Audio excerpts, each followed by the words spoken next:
Are you ready to think big and act bold? Then you are in the right place. This is Innovative Entrepreneurs, a podcast that will bring you the stories, insights, and tips from some of the most successful and innovative entrepreneurs in the world. I am your host, Erica Bailey, and I am here to help you start, scale, and sustain your own entrepreneurial journey. Let's get started.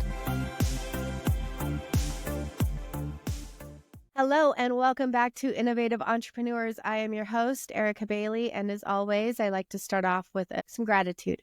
I'm so thankful that you choose to join us. I hope that myself and my guests are able to provide you some value and some tips and tricks on how you can be successful faster than I was.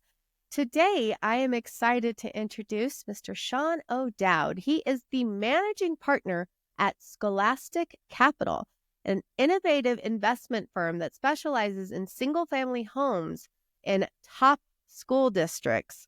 Their strategy provides investors with steady cash flow, equity growth, tax benefits, all while consistently exceeding expectations. Love that.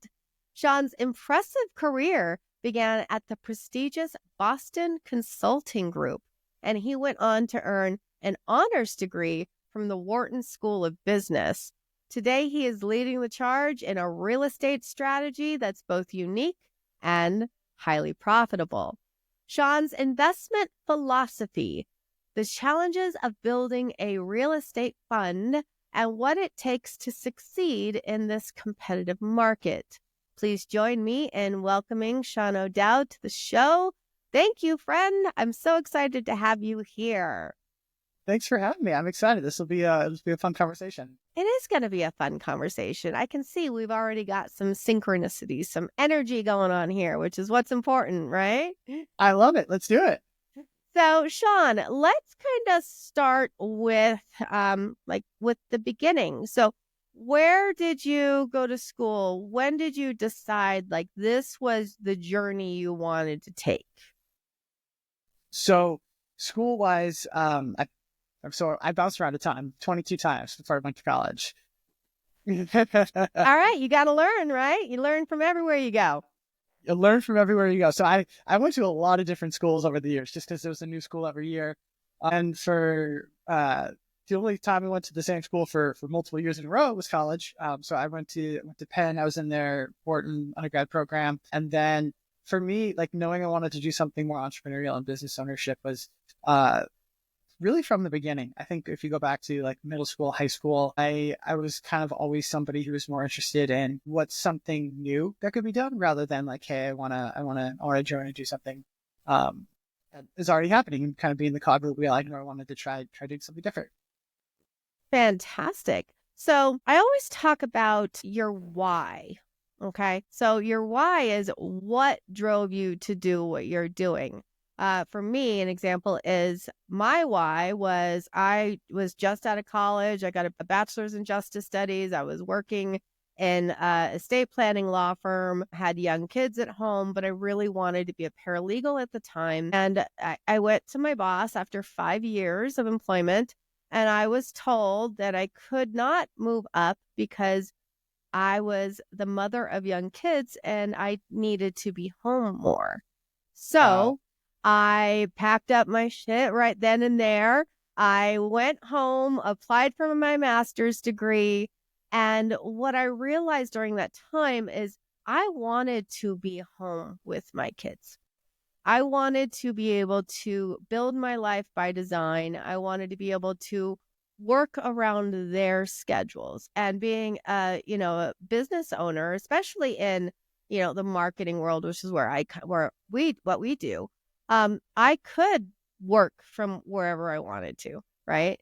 I could work while we're waiting in the doctor's office or on the beach or in the middle of the night so I could spend the day with my kids. So that was my why as to what drove me from, being under corporate overlords to owning my own company. So what was your why? It's funny you're talking about the why. The first thing that came to mind was a thought that I had, I think in high school. It's still kind of stuck with me. I'm sure I read it in a book or a teacher said it or something like that. But the thought I had back then and still think about today is I want to be successful. I define successful as living up to my potential. And I think about that across like everything that I do. So like I am never going to be in the NBA. I was never going to be in the NBA. But like if my potential is to like shoot 10 shots and make 3 out of them, that's my potential. Then like if I'm making 3 out of 10 shots, I'm living up to my potential and shooting hoops.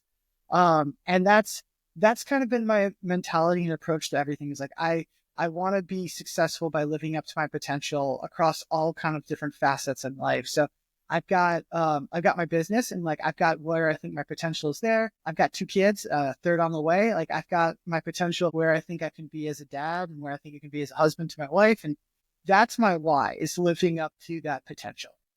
I love that. That's never been said before. I think y'all need to write that down. Success is living up to your potential. Well said. Yeah, I wrote that one down. That's definitely something I'm going to come back to because it makes sense, right? Success is different for everybody.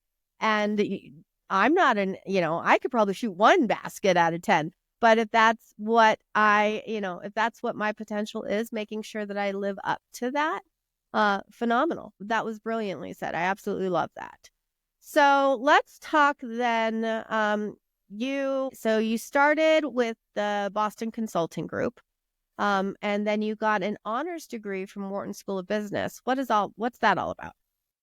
Yeah. So I was in Wharton's undergrad program, came out of school, started working for BCG.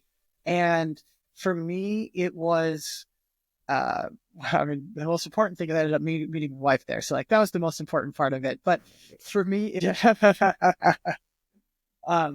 but for me, it was really just exercise and exploration.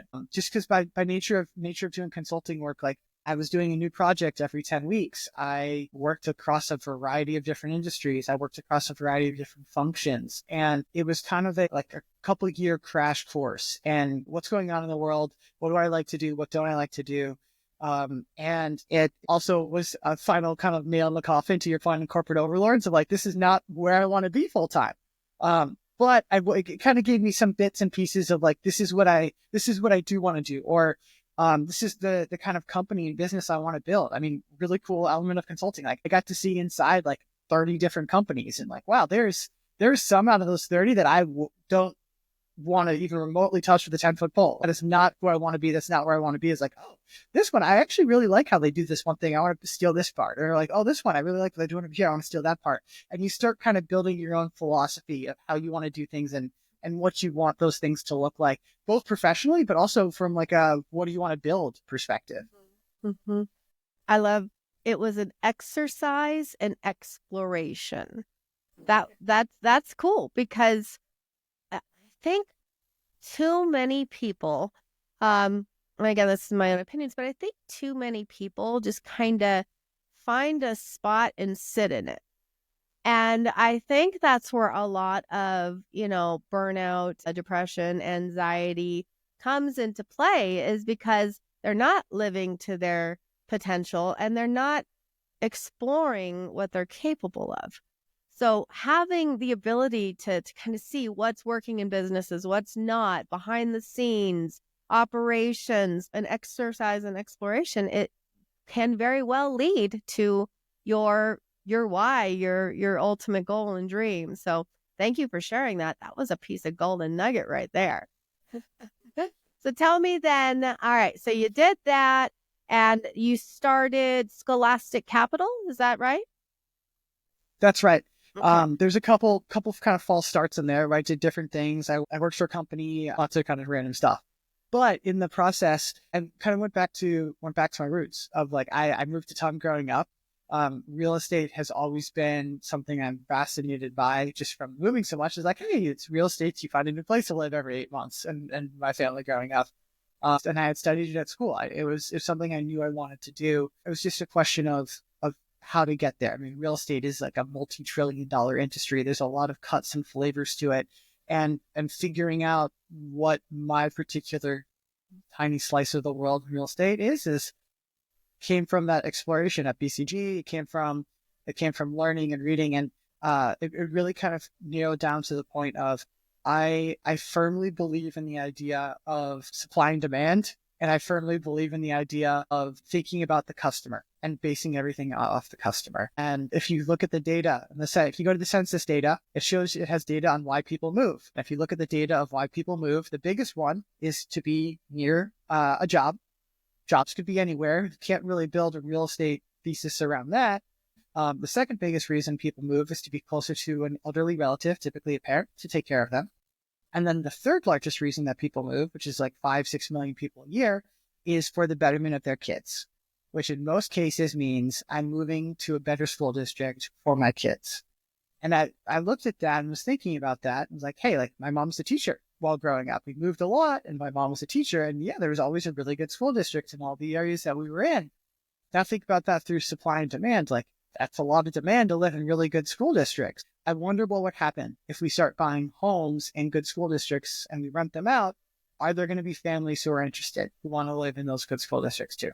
And that was it. That was really the thought process in the beginning.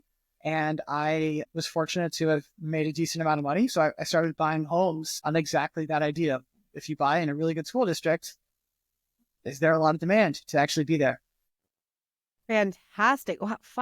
You say 500 million? 5 million? What did you say the number was? Oh, The on third 5 reason million, why 5 million of people. 5 million people a year move for the betterment of their kids. That's brilliant. I mean, you saw a need and you filled it. Like that, most people, I mean, you'd think like those first top two, how do we address those first top two? How do we solve that problem? Well, that problem's kind of unsolvable because it changes, right?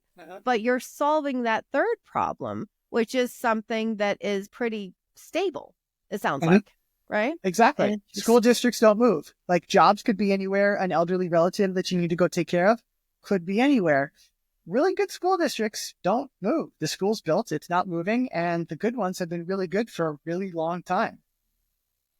so it sounds like that is your differentiator. You know, I talk about differentiator and branding all the time, but it sounds like that is what kind of sets you out amongst the crowd. Is that is your goal? That's your bread and butter.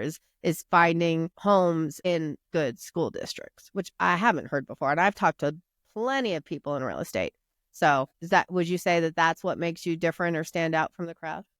That's exactly right. I live in the Chicago area. If you were to look at like a Zillow rental search in the Chicago area, there are literally hundreds of thousands of rental homes available, homes, apartments, condos, whatever, available at any given point because it's Chicago. There's millions of housing units here.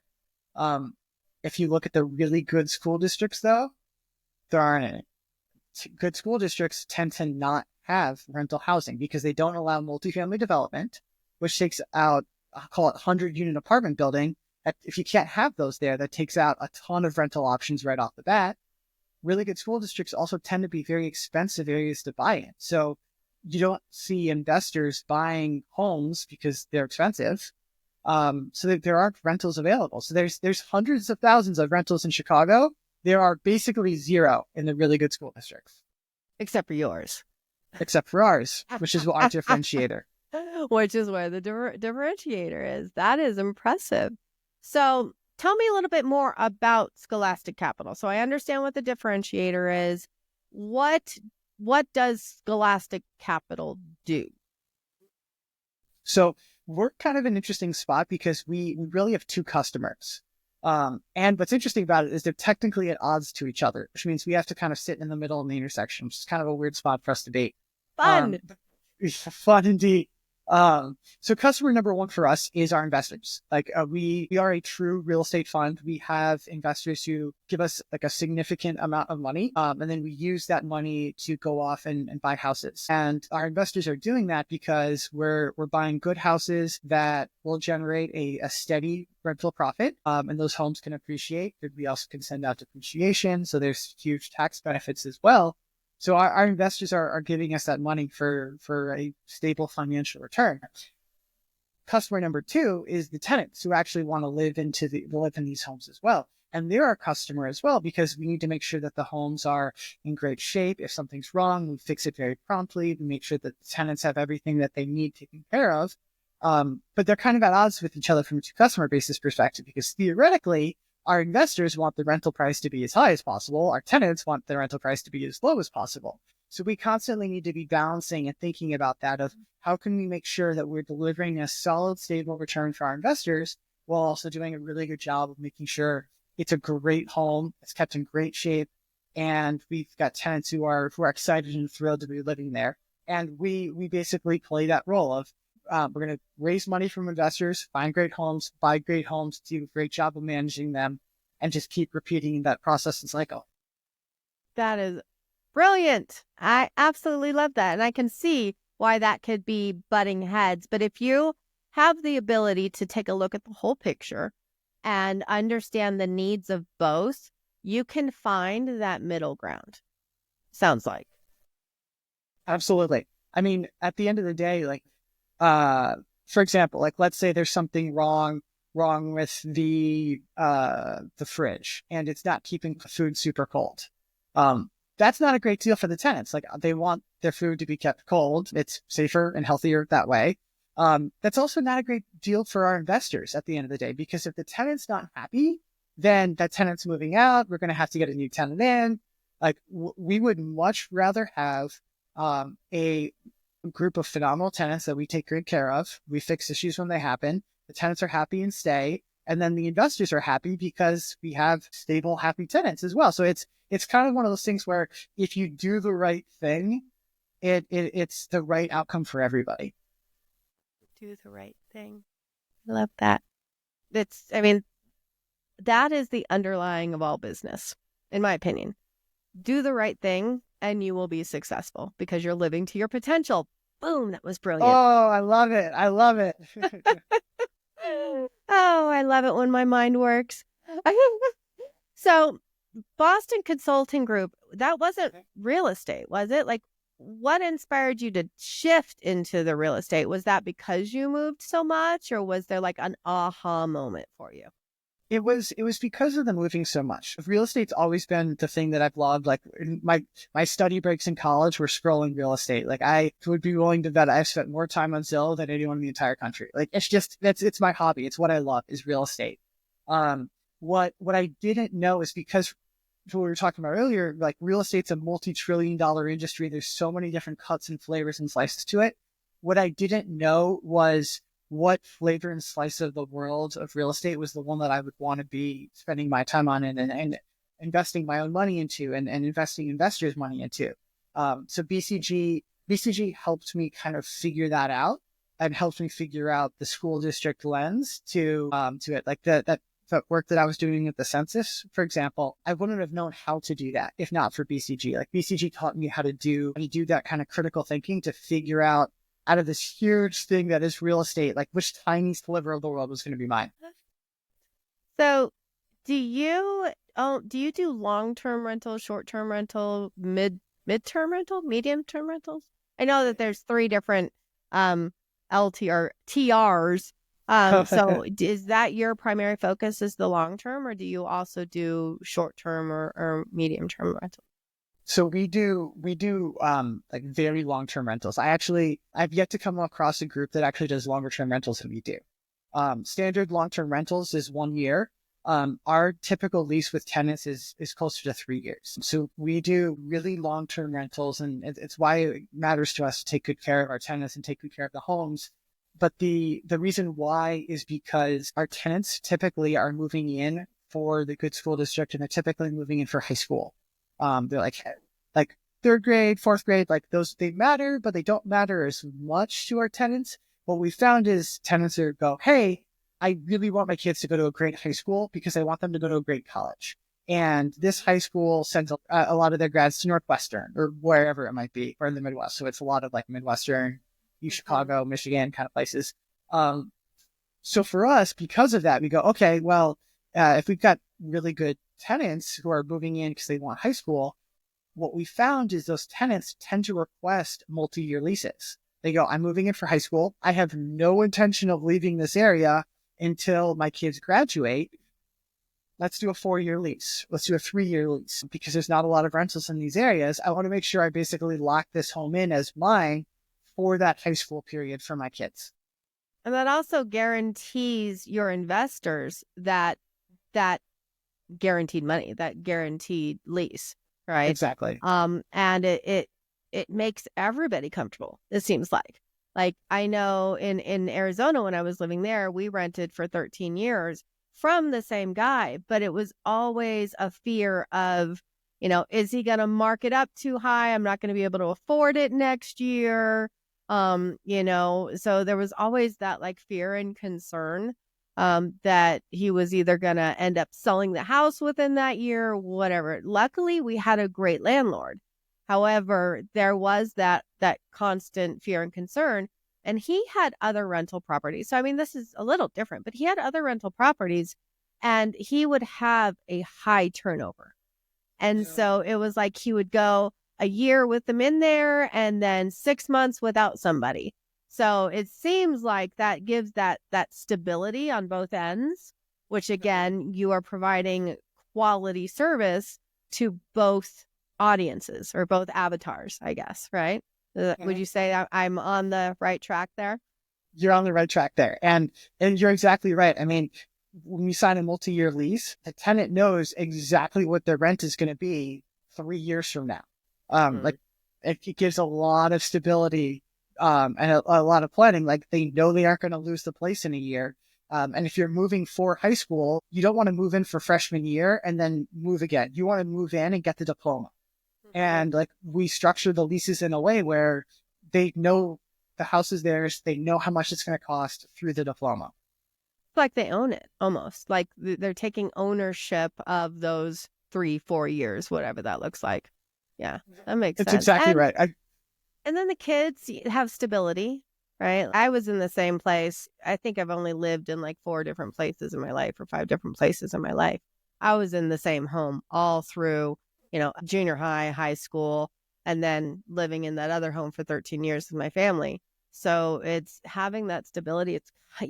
I would think if I know I'm going to be somewhere for 4 years, I would take more responsibility in upkeep and making sure that I am taking care of that home. It's not just a house over my head, right? I am I'm putting my own investment in that, not just money wise, but to make sure I am taking care of it. I'm assuming that's probably the experience that you have with your tenants. They're exactly right. Because people are going to be there for a long time. It's not just, oh, like whatever, it's a rental house. I don't care that I put a hole in the wall. And I don't mean a nail hole like you hung a picture. I mean like a big hole in the wall. Because our tenants are going to be there for a long time. Like it is de facto theirs for a long period of time. They take better care of the house as a result. And they also make it theirs. Most of our tenants, we give them the ability to do this in the lease. Most of our tenants repaint inside. They go, I would love this room to be green. I love green. I'm going to make it green. My kid really loves blue. Like we're going to paint their room blue. And we completely give them the discretion to do so. We have veto authority if they're going to paint it like neon pink. We've never had to use it, but like we do have it. But most of our tenants repaint. A lot of our tenants will swap out a light fixture. A lot of our tenants will refinish a cabinet or something like that. Like we see those things constantly because it's like, well, if I'm going to be here, I might as well make it mine. And paint's going to be $150. Like, why not? I might as well do that. It's a home, not a house. I mean, yeah, I think you know what I'm saying there, right? It's when you give them the ability to make it their home, there's that dedication to the property, I would think. Right. When you're allowing them to express themselves in their own home, I can imagine that the tenants are easier to manage. Again, assumptions, but based on human behavior, that sounds about right. Yep. You're exactly right. You're exactly right. So, you go from working at Boston, what was it called again? I shouldn't. BCG, yeah. BCG. Okay, thank you. I had that in my head, but my ADHD brain goes a little squirrel every once in a while. So like what are some challenges you faced there? And kind of what do you feel helped you so that you were able to succeed here? Does that make sense? My question makes sense? It does make sense. I mean, so BCG is a great company. Like I'm really glad that I worked there. I learned a ton in doing so, and I've learned different philosophies on how to do things. One one challenge and one philosophy that I didn't love at BCG, but I think kind of inspired a lot of other things, is they're very focused on what they consider like a fair culture. Mm-hmm. What that means is like you get hired either out of business school or out of college, and your next 10 years are extremely mapped out. Doesn't matter if you are the best performer, the worst performer, 2 years from the day, you get promoted.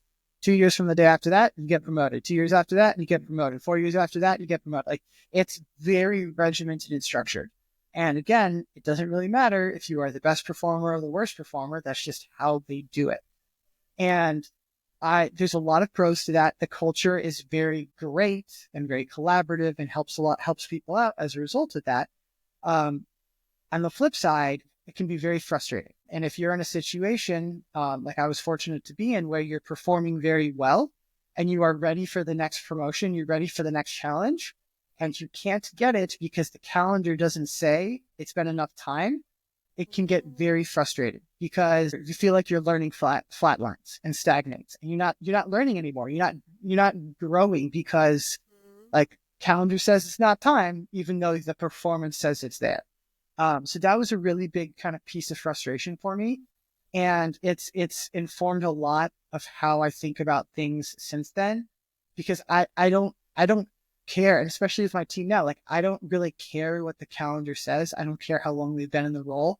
I care if they are still learning and still growing and they're being challenged and they're becoming better versions of themselves. They're performing. So for me, like if someone's performing, I don't care if they've been at the company a month or 2 years, like they get a raise. They're performing, like great. And you get more responsibility. Done. Like I'm not gonna base things off a calendar as a result of that. And it's kind of one of those things that the exploration, like that was an exploration point for me of like, hey, reward people by their performance rather than by the calendar. I think that's fantastic because, again, you're giving them the opportunity to live to their potential, right? And I would think, so my master's is in business and organizational behavior. So my Love thesis it. was on studying how, basically my thesis was called Happy People Make Healthy Organizations.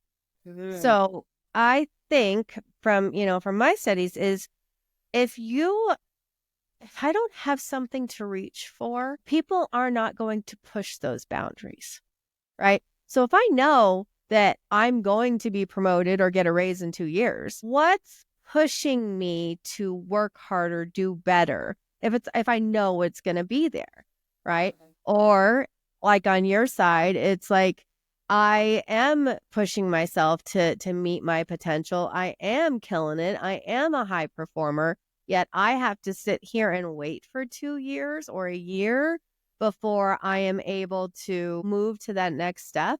Like actually, I can go back to my time as at that law firm, right? I was there for 5 years.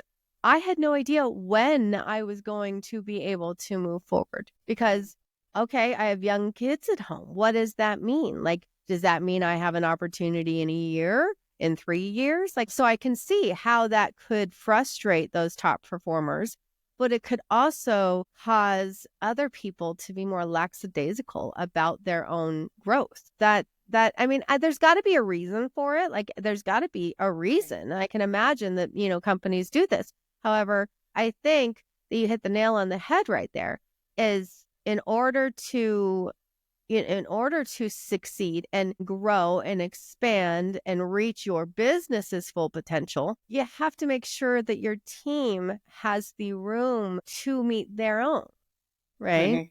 Because our companies don't work without our team. We don't make money without the people who are working for us to reach that potential. So I think too many businesses do not put their team first.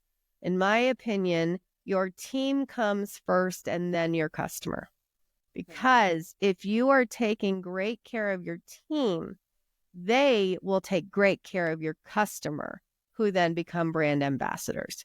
So that's kind of how I've built everything in my life, and moving, from my education and from my experiences, is my team comes first, because without them, I have no customers. Does that make sense? Oh. It totally does. I mean, at its core, business is a group of people, a team, delivering value to another group of people, customers. It's like, at the end of the day, like, this is all people is what we do. Is like, every business is in the people business. And like, that's just, it's got to be permeated through how everything's done. Like, this is like crass. It's intentionally crass, but like, so it's memorable. But like, arguably the biggest value I instill in the team and really drive home is seniority is bullshit, because I expect my team to speak up. I do not want the like most tenured, most senior, whatever person on the team talking and making all these decisions. I want the team speaking up, and I want the team sharing their thoughts, because that's where the best ideas come from. And there's a really great kind of management philosophy. Citadel has this, where the junior most person qualified to make the decision should be the person to make the decision, because like, that's just how this is done. And it's how you make sure the team works right. And to your point, you also need to have that career progression built in. Like, one of the best operators I've ever met, his name's Logan. He's a real estate operator in Wisconsin. The guy's brilliant. But one thing that he's done exceptionally well is every single person on their team knows exactly what their role is. They know exactly what metrics they're evaluated on. They know what standards they need to hit in those metrics to get promoted. And they know literally where they are. This is where I am. This is where I can get to. This is how I cross that bridge. And then, funny enough, everybody on his team just about crosses that bridge, because they know how to get there. They know what they have to do. They know what's under their control.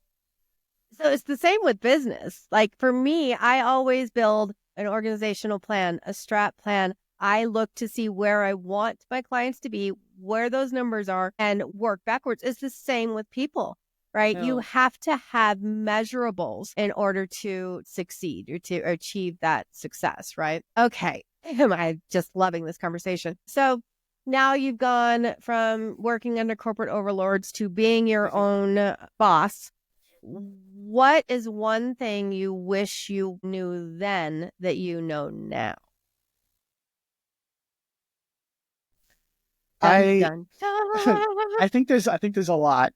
I think a big one that gets thrown around a lot, but is very true, but it's not true for the reasons people think it is. It's a different reason why it's true, is focus, and focus on like one specific thing and doing one specific thing very well. You hear that sometimes when people be like, oh, focus is important. I can be focused or whatever. The reason why focus matters, and most people don't talk about the why it matters. The reason why it matters is because if you are doing something entrepreneurial, you need to assume it's going to take 2 times as long as you think it's going to. And the challenge with that is most people will be like, oh, I can be focused for a year. I can spend a year and replace my income from my old job. I can spend a year and a half and replace my old job. No. You need to assume it's going to take 2 times as long as what you are assuming going in. And that's why focus matters, because you can't say, I'm going to be focused for a year and I'm going to be good. It's like, no, 2. It needs to be 2. Because it takes longer than you think it does to build a business. And you need to set your mentality there, because people lose focus because it's taking longer than they think it should. And then they start looking and be like, oh, something's wrong. I'm in the wrong industry. I need to be doing something different. And then they go do this and they go do that. And whatever. Focus for 2 times as long. Focus for 2 times as long. And then when you reach the goal before then, like, that's got to feel great, right? But focus 2 times as long. Everybody rewind, listen to what he just said, because it makes a lot of sense, especially if you're trying to grow a business. Have some patience. Put focus into what you can do right. Achieve that goal before you go squirrel, right? I would imagine. I think that's phenomenal. So what do you think are some key traits or habits that have contributed most to your success as an entrepreneur? I think a big trait that matters is, and this is probably not the right wording, but I'm just going to frame it this way. Go with it, man. I think a key trait that matters is a willingness to embarrass yourself or feel no shame, if that makes sense. I think a lot of people underestimate how loud the voices are going to be in the back when they first do something entrepreneurial. I think people underestimate the embarrassment you feel walking up to a prospective customer and doing sales. Sales is a dirty word. And it's almost always, and at least in my opinion, the people who succeed are okay with looking silly. In fact, know they're going to look silly to a lot of people for a long time because they're willing to kind of push through that element. I think the other thing too that matters is if you're trying to build a really fantastic business, like most businesses fail after a couple of years. Like very few businesses reach certain milestone thresholds. Like very few businesses reach a Series A funding round. Like however you want to cut it, like a very small minority make it through, let's say 10% for purposes of this conversation. If you want to build a top 10% business, you need to be a top 10% human, which I think most people like kind of miss that link. But like, if you are like not taking care of yourself, you're not sleeping right, you're not eating right, like you're not taking care of the people in your life that matter to you, like you're not doing the things that you know you're supposed to do as a person to be a top 10% person, it is very, very difficult to be a top 10% entrepreneur and build a business that gets you to that threshold. I've done the like grind it out 80, 90 hours a week. And like, you do need to do that for a period of your life, but I don't know anybody who's kind of made their business to that threshold without kind of making sure the foundation of them as a person is pretty solid first. I talk about that actually a lot on my podcast because I'm very open about mental health struggles in business owners, especially, right? Because I believe the statistics say it's like 86% of business owners suffer from depression and anxiety. 76% of them suffer from imposter syndrome. So I talk a lot about that. And the reason I do is because I am one of those 86 percenters, one of those 78 percenters, and I never addressed it. I never addressed my anxiety. I never addressed my imposter syndrome, my feelings of being not good enough, right? And once I started addressing that, once I started taking care of my health, my mental health, in addition to everything else, I started building better relationships with my clients.